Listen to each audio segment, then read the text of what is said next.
मैं हूँ साधारण स्त्री। मैं आप लोगों के समक्ष रिश्तों का ताना बाना लेकर आई हूँ, जिसमें आप सुनेंगे कुछ खट्टी कुछ मीठी कहानियाँ।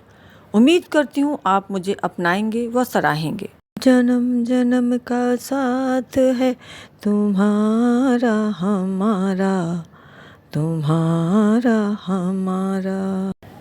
कारवां पर बज रहे इस गाने ने मुझे अतीत के समुंदर में तैरने पर मजबूर कर दिया। बात आज से ठीक 5 साल पुरानी है। मेरी और सुमित की शादी को अभी कुछ ही महीने हुए थे। एक दिन समय पर टिफ़िन न बनाने पर सुमित मुझसे नाराज़ हो गया था। मैंने सुमित को मनाते हुए कहा, सॉरी सुमित, रात को यूट्यूब पर इतनी रोचक कहानी सुन रही थी कि समय का भान ही नहीं हुआ। देर से सोई इसलिए आँख ही नहीं खुली।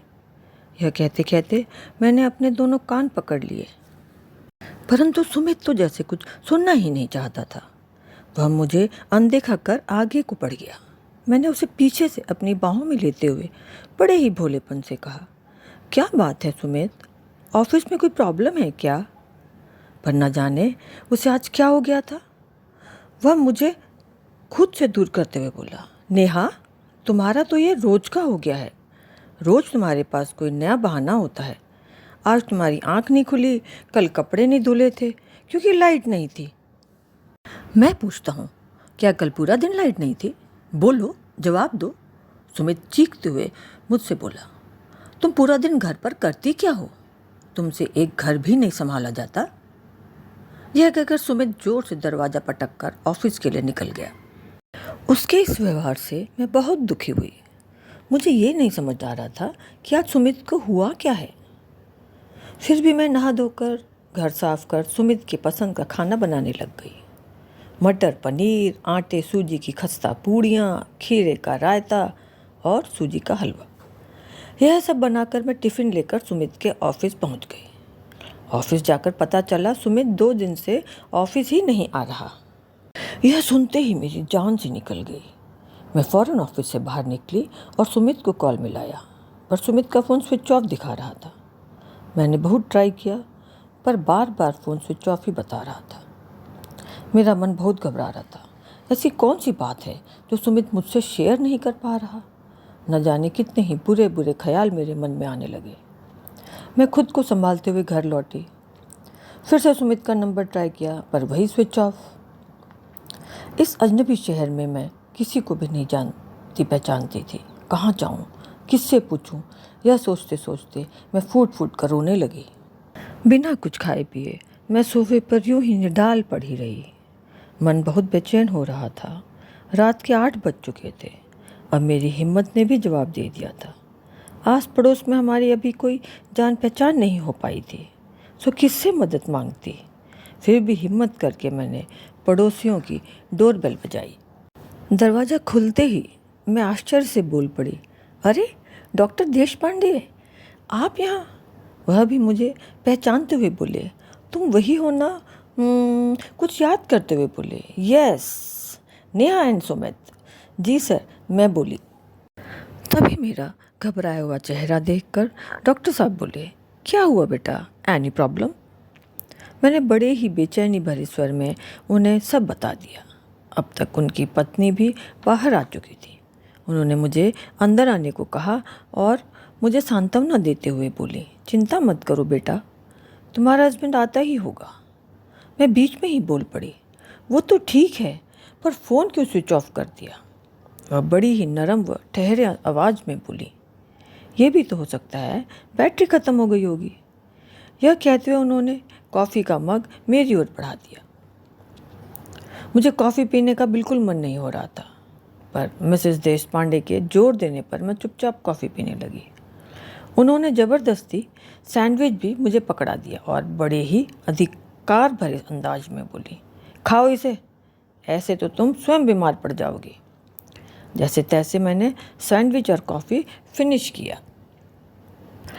इस बीच डॉक्टर देशपांडे अपने दोस्त, जो एक बड़े पुलिस अधिकारी थे, को सारी सिचुएशन बता चुके थे। उनके हिसाब से हमें एफआईआर के लिए सवेरे तक का इंतज़ार करना पड़ेगा। मेरे पास बैठी मिसेस देशपांडे बड़े ही प्यार से मेरे हाथों को सहलाते हुए बोली, बेटा नेहा, बहुत रात हो चुकी, जाओ तुम थोड़ा आराम कर लो।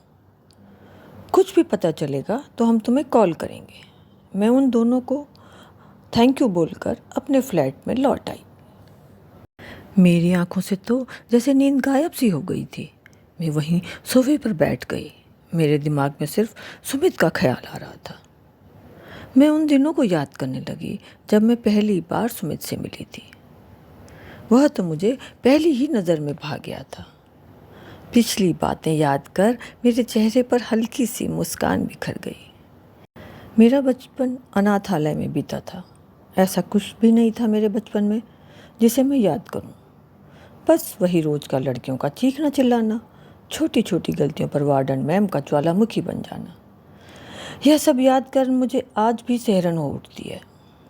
जैसे तैसे मैंने अपनी पढ़ाई पूरी करी और एक कंपनी में बतौर रिसेप्शनिस्ट लग गई। अब मैंने एक छोटा सा कमरा किराए पर ले लिया था। अभी नौकरी को कुछ ही महीने हुए थे कि एक दिन मैं अपना कुछ काम कर रही थी कि किसी ने बड़े ही संतुलित आवाज़ में कहा, एक्सक्यूज़ मी मैम।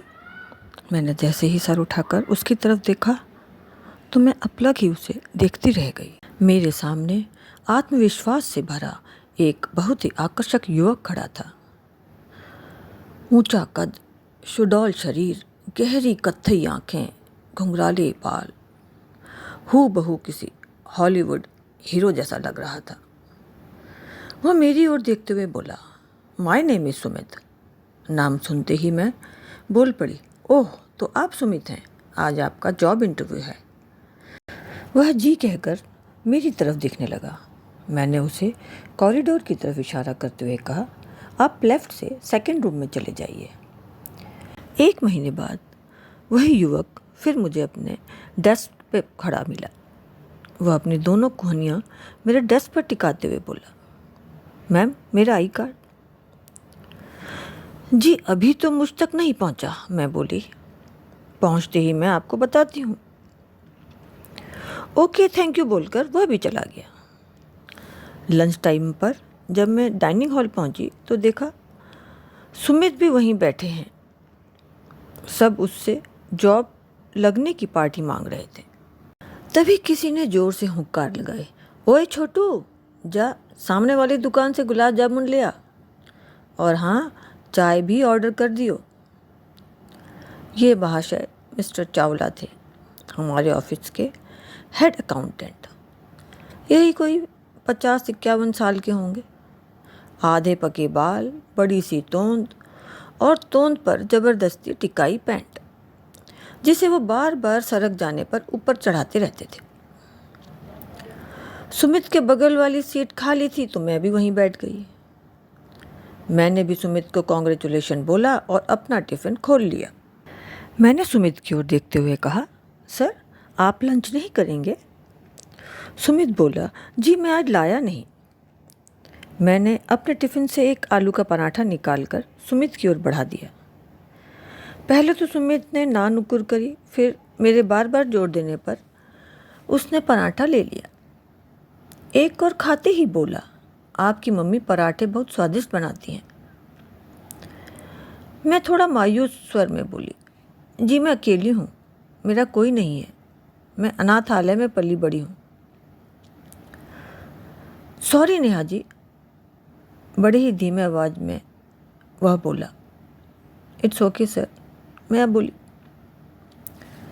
माहौल थोड़ा गंभीर होता देख सुमित फिर बोला, आपके हाथों में जादू है, क्या स्वादिष्ट पराठे बनाए हैं आपने। सुमित की ये बात सुन मिस्टर चावला ताड़ती हुई आंखों से मुझे देखते हुए बड़े ही छिछोरे अंदाज में बोले, अरे मैम कभी हमें भी अपने जादुई हाथों का कुछ खिलाओ। मिस्टर चावला की छिछोरी आंखों की भाषा भांपते हुए सुमित बोला, अरे मिसेस चावला आप यहाँ। यह सुनना था कि मिस्टर चावला की सिट्टी पिट्टी गुम। वह तपाक से मुड़कर दरवाजे की ओर देखने लगे, पर वहाँ मिसेस चावला को ना पाकर बुरी तरह झेप गए और कुछ बड़बड़ाते हुए डाइनिंग हॉल से बाहर निकल गए। उन्हें हड़बड़ाते हुए जाते देख हॉल में बैठे सभी लोग जोर जोर से हंसने लगे। मैंने धीरे से मुस्कुराकर सुमित को थैंक यू बोला। सुमित मेरे करीब आकर बोला, तुम कोई अबला नारी नहीं हो, अपने लिए लड़ना सीखो। यह कहकर सुमित भी डाइनिंग हॉल से बाहर निकल गया। ऐसे ही न जाने कब साल खत्म होने को आया, पता ही नहीं चला। 25 दिसंबर की बात है। जिस तरह चारों ओर क्रिसमस का जोश था, गुड़गांव की ठंड ने भी पूरा जोश पकड़ लिया था। कड़ाके की ठंड पड़ रही थी। हफ्तों से सूरज के दर्शन नहीं हुए थे। कब सुबह से शाम हो रही थी पता ही नहीं चल रहा था। चारों ओर सफ़ेद कोहरे की रहस्यमयी चादर पसरी हुई थी। ठंडी हवाएं चेहरे पर पड़ते ही पूरा शरीर कंपकपाने लगता था। मैंने घड़ी पर नज़र डाली तो देखा 6 बज रहे थे। फटाफट अपना सामान समेटा और ऑफिस के बाहर आ गई। कैब बुक करने की कोशिश करी, पर आज पता नहीं क्यों कैब ही नहीं बुक हो रही थी। मैंने तभी एक ऑटो वाले को हाथ दिखाकर रोकते हुए कहा, सेक्टर 4 चलोगे? वह तुरंत बोला, जी मैम चलेंगे, पर 200 रुपये लगेगा। थोड़ी देर बहस करने के बाद वो 170 रुपये में चलने को तैयार हो गया। चारों ओर क्रिसमस की रौनक लगी हुई थी। जगह जगह सांता क्लॉज की पोशाकें टंगी हुई थी। रंग बिरंगी लाइटों से सजी क्रिसमस ट्री के चारों तरफ छोटे छोटे बच्चे अपने माता पिता के साथ खुशियों से घूम रहे थे। बच्चों को अपने माता पिता के साथ यूँ हंसता खेलता देख मेरी आंखों में आंसू आ गए। काश मैं भी अपने माता पिता के साथ ऐसे मैं आगे कुछ सोच पाती कि तभी तेज आवाज़ के साथ हमारा ऑटो पलट गया। मेरी आंखों के सामने अंधेरा छा गया। जब आंख खुली तो खुद को सिटी हॉस्पिटल में पाया। उधर सुमित ताला खोलकर अभी अंदर कमरे में घुसा भी नहीं था कि उसका फ़ोन बज उठा। थका हारा सुमित जब तक जेब से फ़ोन निकालता तब तक फ़ोन कट चुका था। उसने देखा नेहा की 6 मिस कॉल थी। उसने फ़ौरन नेहा को फ़ोन लगाया। दूसरी तरफ से किसी आदमी की आवाज़ आई। वह बोला, क्या आप सुमित बोल रहे हैं? सुमित बड़े ही आश्चर्य में बोला, जी मैं ही सुमित, पर यह फ़ोन आपके पास कैसे? दूसरी तरफ से वह आदमी बोला, साहब वो मैडम जी का एक्सीडेंट हो गया है, मैं उन्हें लेकर सिटी हॉस्पिटल हूँ। आखिरी कॉल पर आपका नाम देखा इसलिए आपको कॉल कर दिया। यह कहकर उसने फ़ोन काट दिया। सुमित झटपट पलटा और बाइक लेकर सिटी हॉस्पिटल पहुँचा। काउंटर पर पूछने से पता चला कि नेहा रूम नंबर 203 में डॉक्टर देश पांडे के साथ है, जो एक जाने माने ऑर्थोपेडिशियन है। रूम के बाहर सुमित को एक अधेड़ उम्र का दुबला पतला आदमी बैठा दिखा। सुमित को देखकर वह बोला, आप ही सुमित हैं? सुमित ने हाँ में सिर हिला दिया। वह व्यक्ति पुनः बोला, घबराइए नहीं, अब मैडम ठीक है, बस लेफ्ट हैंड में हेयर लाइन फ्रैक्चर है और लेफ्ट पैर की एड़ी में हल्की सी मोच। अब तक सुमित भी थोड़ा नॉर्मल हो चुका था। वह उस आदमी की तरफ सवालिया नज़रों से देखते हुए बोला, जी आप? वह आदमी तपाक से बोला, जी मैडम अपन के ऑटो में ही बैठी थी जब एक्सीडेंट हुआ। वह शर्मिंदगी भरे भाव में आगे बोला, साहब एक बच्चा अचानक अंधेरे से निकलकर एकदम अपुन के ऑटो के सामने आ गया। अपुन क्या करता साहब, बच्चे को बचाने का था सो ब्रेक दबा दिया। बच्चा तो बच गया साहब, पर अपुन का ऑटो पलट गया। सॉरी साहब, वह थोड़ा रुक कर बोला, पर मैडम बिल्कुल ठीक हैं। सुमित उस ऑटो वाले के कंधे पर हाथ रखते हुए बोला, अरे इसमें आपका क्या कसूर, आपने तो बच्चे को बचाने के लिए।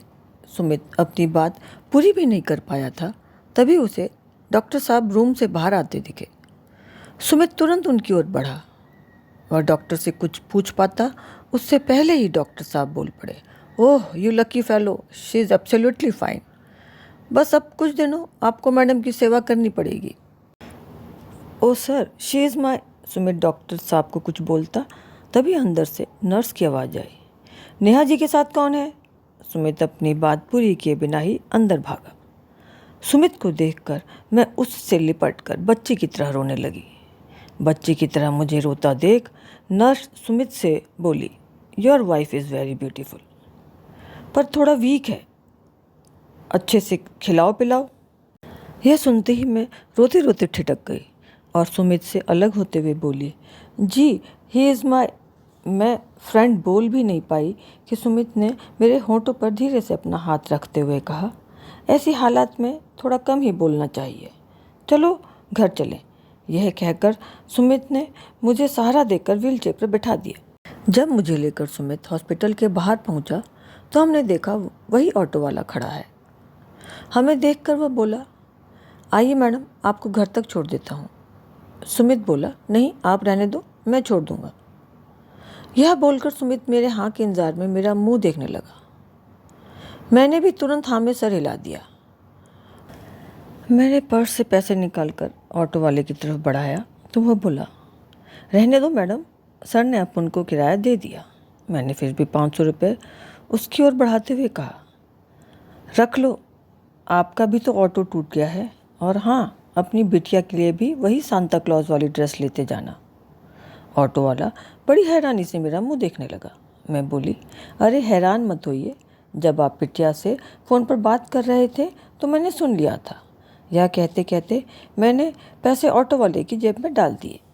भगवान आप दोनों का जोड़ी सलामत रखे, यह कहते हुए ऑटो वाला वहाँ से चला गया। ऑटो वाले की यह बात सुन हम दोनों ही थोड़ा झेंपते हुए इधर उधर देखने लगे। फिर सुमित झेंप मिटाते हुए बोला, मैडम इजाज़त हो तो घर चलें।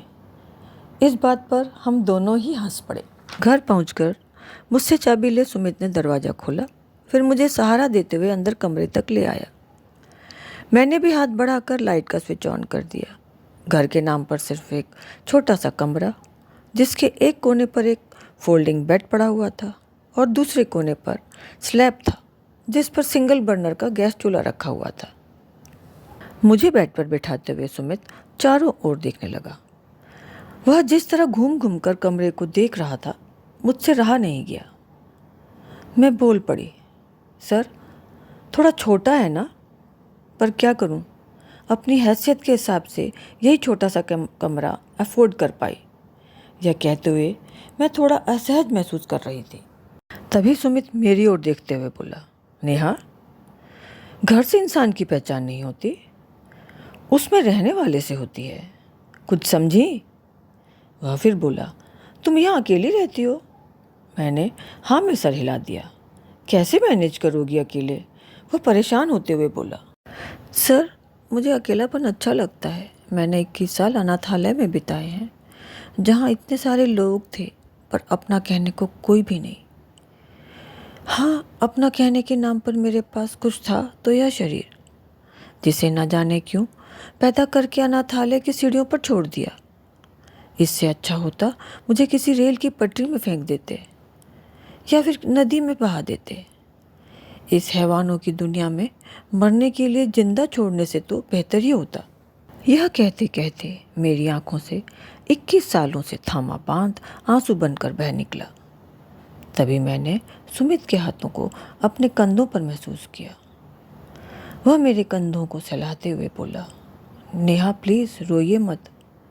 यह कहते हुए वह मेरे बगल में बैठ मेरे आंसू पोंछते हुए बोला, मैं भी कहाँ आपसे अलग हूँ।